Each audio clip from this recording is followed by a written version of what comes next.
most vulnerable in South Africa when it comes to violence, because women and children are the most vulnerable. In South Africa, when it comes to crime, the rape statistics in South Africa are so high, mainly against women.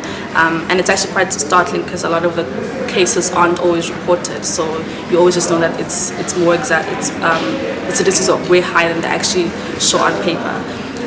And this happens mainly in informal settlements where you find that maybe for instance, the infrastructure that's there isn't geared around protecting women.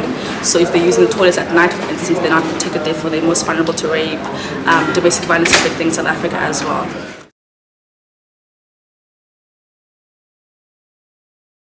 Definitely, because I think that the UN as a whole is geared around holding governments accountable to some degree to human rights violations. So I think if there's certain charters that are put in place that force governments to act quickly to violence against women and children, that's very necessary. Because even with South Africa, with the MDGs, they've been able to hold them up quite sternly over the last couple of years.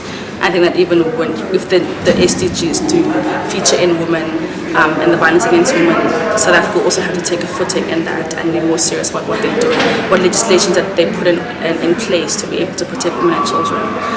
One of the hindrances of development in different countries is issues around war and conflict. So I think if the SDGs would focus on peace and security, that would be a really good thing. That will also just gear up towards the kind of structures that the government puts in place to protect whoever's affected by the wars.